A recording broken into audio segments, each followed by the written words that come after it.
الحمدللہ والصلاۃ والسلام علی رسول اللہ وعلی آلہ وصحبہ اجمعین۔ السلام علیکم ورحمۃ اللہ وبرکاتہ۔ سیرت النبی کریم صلی اللہ علیہ وآلہ وسلم کی 25ویں ایپیسوڈ کے ساتھ آپ کا میزبان رضوان سعید آپ کی خدمت میں حاضر ہے۔ عزیز دوستو، سب سے پہلے درخواست ہے کہ چینل کو سبسکرائب کر لیجئے اور ساتھ میں موجود بیل آئیکن کا بٹن بھی دبا دیجئے تاکہ ہر نئی آنے والی ویڈیو کا نوٹیفیکیشن آپ کو بآسانی ملتا رہے۔ عزیز دوستو، طائف سے مکہ واپس ہونے کے بعد آپ صلی اللہ علیہ وآلہ وسلم نے افراد اور قبائل کو پھر سے اسلام کی دعوت دینی شروع کر دی۔ حج کے زمانے میں عرب کے مختلف قبائل مکہ میں جمع ہوتے۔ حضور صلی اللہ علیہ وآلہ وسلم کا معمول تھا کہ آپ ایک ایک قبیلے والوں کے پاس جاتے اور اسلام کی تبلیغ فرماتے۔ دوستو، عرب میں مختلف مقامات پر میلے لگتے تھے جن میں دور دور کے قبائل آتے تھے۔ مورخین نے ان میلوں میں عکاظ، مجنہ اور ذوالمجاز کا نام خاص طور پر لیا ہے۔ حج کا بڑا میلہ مینا میں ہوتا۔ آپ صلی اللہ علیہ وآلہ وسلم ان میلوں میں جاتے اور اسلام کی تبلیغ فرماتے۔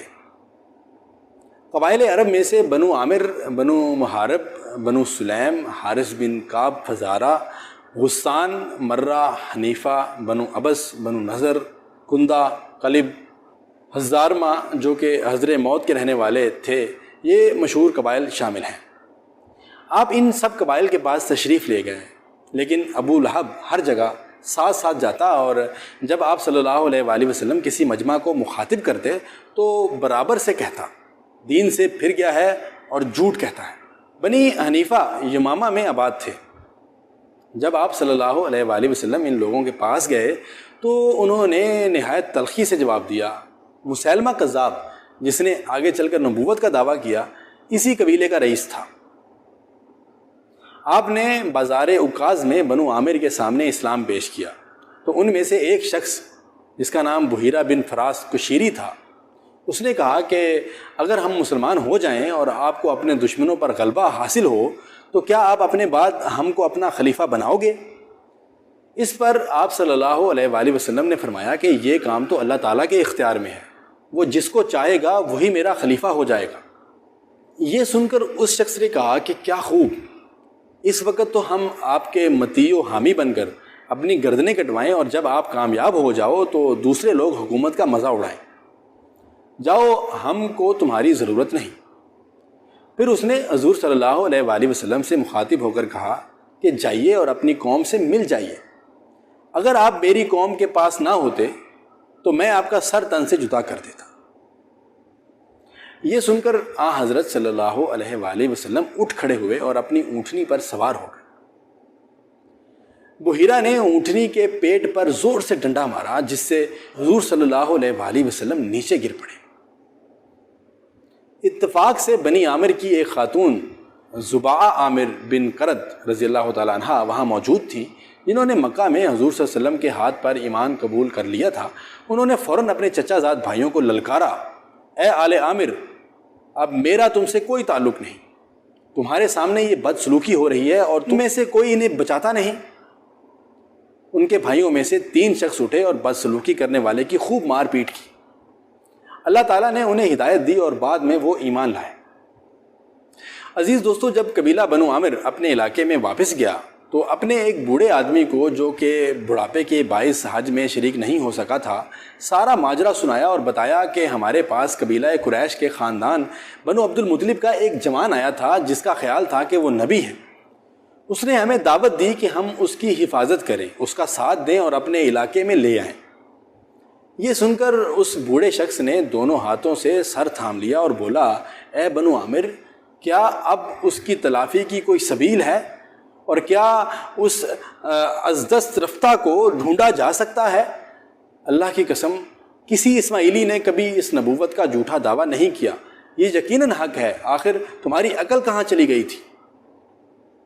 جب آپ صلی اللہ علیہ وآلہ وسلم قبیلہ بنو زحل بن شیبان کے پاس گئے تو حضرت ابو بکر رضی اللہ تعالیٰ عنہ بھی ساتھ تھے۔ وہاں آپ صلی اللہ علیہ وآلہ وسلم کی ملاقات ان کے سردار مفروق بن عمر اور حانی بن قبیصہ سے ہوئی۔ حضرت ابو بکر رضی اللہ تعالیٰ عنہ نے کہا کہ میرے ساتھ اللہ کے آخری نبی آئے ہیں۔ مفروق نے کہا کہ میں نے آپ کا تذکرہ سنا ہے، پھر حضور صلی اللہ علیہ وآلہ وسلم سے مخاطب ہو کر کہا کہ اے برادر قریش، آپ کی دعوت کیا ہے؟ آپ صلی اللہ علیہ وآلہ وسلم نے فرمایا کہ اللہ ایک ہے اور میں اس کا پیغمبر ہوں۔ پھر آپ صلی اللہ علیہ وآلہ وسلم نے سورہ انعام کی آیت 151 پڑھ کر سنائی۔ اس قبیلہ کے رؤساء مفروق، مثنیٰ اور ہانی نے کلام الہی کی تحسین کی اور کہا کہ بے شک یہ کلام زمین والوں کا نہیں ہو سکتا۔ واضح رہے کہ ان ذکر کردہ سارے قبائل پر ایک ہی سال یا ایک ہی موسم حج میں اسلام پیش نہیں کیا گیا تھا، بلکہ نبوت کے چوتھے سال سے ہجرت سے پہلے کے آخری موسم حج تک 10 سالہ مدت کے دوران پیش کیا جاتا رہا۔ البتہ بیشتر قبائل کے پاس آپ صلی اللہ علیہ وآلہ وسلم 10ویں سال تشریف لے گئے۔ عزیز دوستو، جس طرح رسول اللہ صلی اللہ علیہ وآلہ وسلم نے قبائل اور وفود پر اسلام پیش کیا، اسی طرح افراد اور اشخاص کو بھی اسلام کی دعوت دی اور بعض نے اچھا جواب بھی دیا۔ ہم آپ کے سامنے ان میں سے چند صحابہ کی مختصر رودات پیش کرتے ہیں۔ سوید بن صامت رضی اللہ تعالی عنہ، عزیز دوستو یہ شاعر تھے، گہری سوجھ بوجھ کے حامل اور یثرب کے باشندے تھے۔ ان کی پختگی، شعر گوئی اور شرف و نسب کی وجہ سے ان کی قوم نے انہیں کامل کا خطاب دے رکھا تھا۔ یہ حج یا عمرہ کے لیے مکہ تشریف لائے۔ رسول اللہ صلی اللہ علیہ وآلہ وسلم نے انہیں اسلام کی دعوت دی۔ کہنے لگے غالباً آپ کے پاس جو کچھ ہے وہ ویسا ہی ہے جیسا میرے پاس ہے۔ رسول اللہ صلی اللہ علیہ وآلہ وسلم نے فرمایا کہ تمہارے پاس کیا ہے؟ سوید رضی اللہ تعالیٰ عنہ نے کہا کہ حکمت لقمان۔ اس پر آپ صلی اللہ علیہ وآلہ وسلم نے فرمایا کہ پیش کرو۔ انہوں نے پیش کیا۔ آپ صلی اللہ علیہ وآلہ وسلم نے فرمایا کہ یہ کلام یقیناً اچھا ہے، لیکن میرے پاس جو کچھ ہے وہ اس سے بھی اچھا ہے۔ وہ قرآن ہے جو اللہ تعالیٰ نے مجھ پر نازل کیا ہے، وہ ہدایت اور نور ہے۔ اس کے بعد رسول اللہ صلی اللہ علیہ وآلہ وسلم نے انہیں قرآن پڑھ کر سنایا اور اسلام کی دعوت دی۔ سوید رضی اللہ تعالیٰ عنہ بولے یہ تو بہت ہی اچھا کلام ہے، اور انہوں نے اسلام قبول کر لیا۔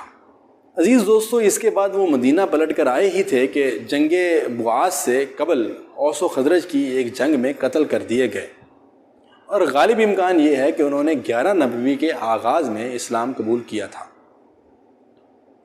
عزیز دوستو، اس کے علاوہ ایاس بن معاذ رضی اللہ تعالیٰ عنہ کا تذکرہ بھی ضروری ہے۔ یہ بھی یثرب کے باشندے تھے اور نوخیز جوان تھے۔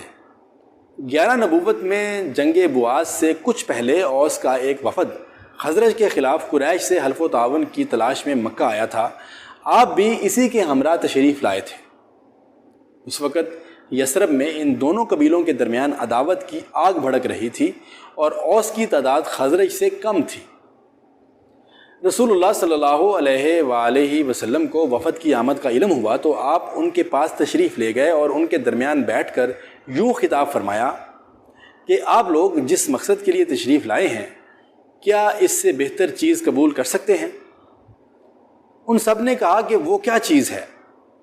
آپ صلی اللہ علیہ وآلہ وسلم نے فرمایا کہ میں اللہ کا رسول ہوں۔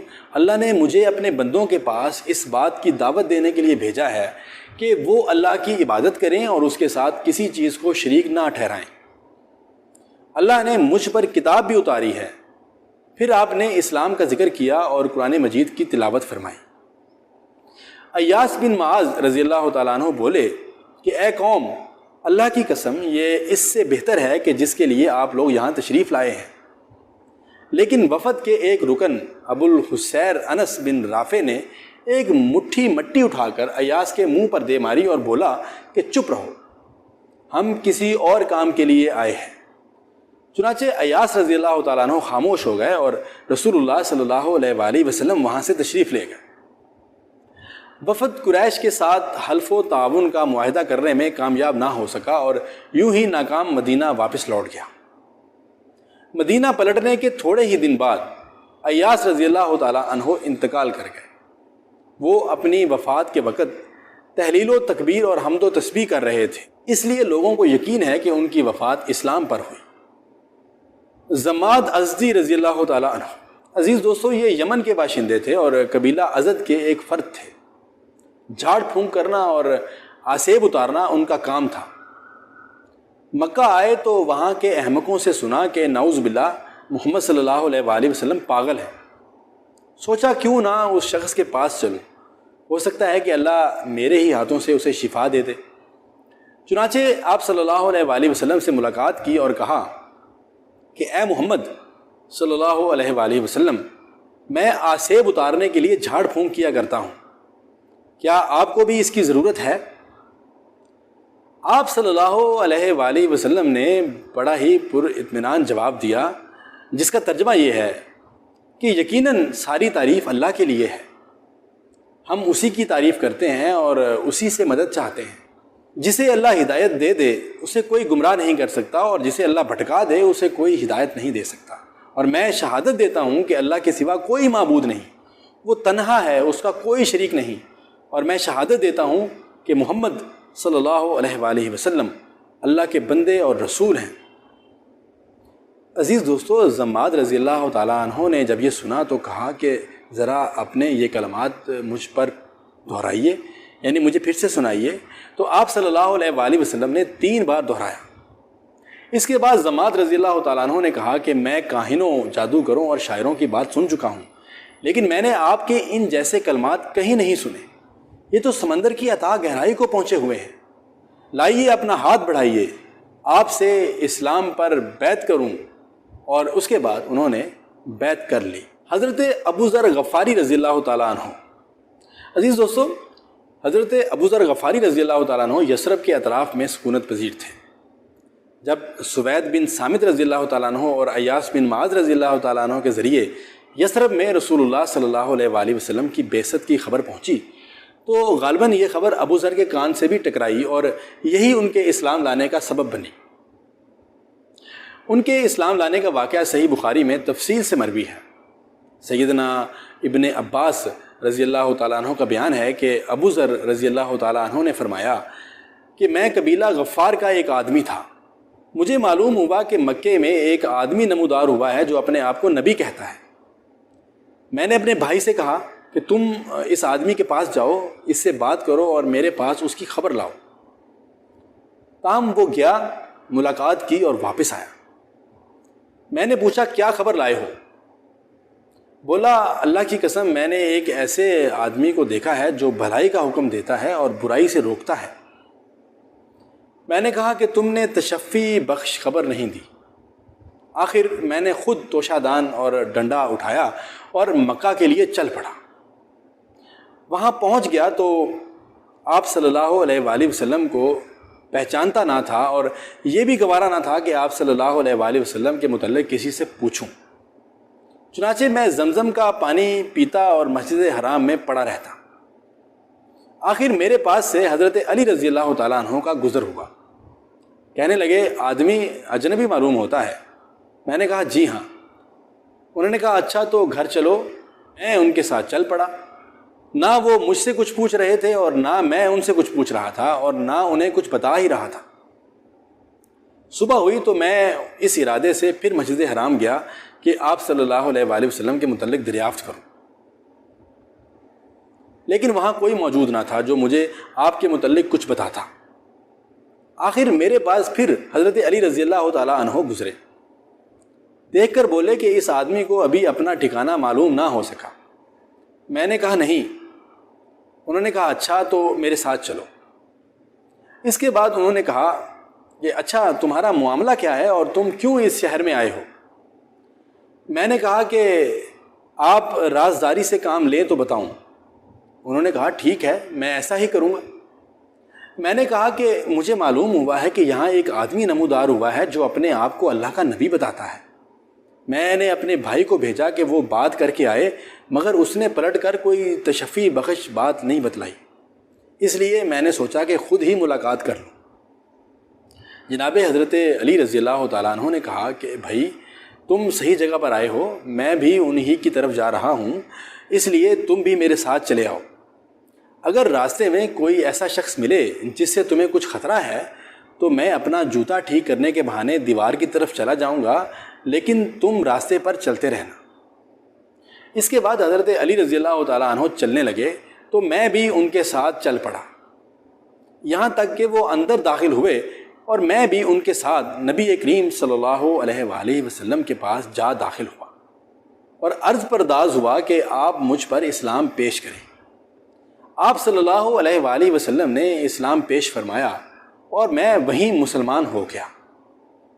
عزیز دوستو، حضرت ابو ذر غفاری رضی اللہ تعالیٰ عنہ فرماتے ہیں کہ اس کے بعد آپ صلی اللہ علیہ وآلہ وسلم نے مجھ سے فرمایا کہ اے ابو ذر، اس معاملے کو پس پردہ رکھو اور اپنے علاقے میں واپس چلے جاؤ، جب ہمارے ظہور کی خبر ملے تو آ جانا۔ میں نے کہا کہ اس ذات کی قسم جس نے آپ صلی اللہ علیہ وآلہ وسلم کو حق کے ساتھ مبعوث فرمایا ہے، میں تو ان کے درمیان بیا بانگے دہل اس کا اعلان کروں گا۔ اس کے بعد میں مسجد حرام آیا، قریش موجود تھے۔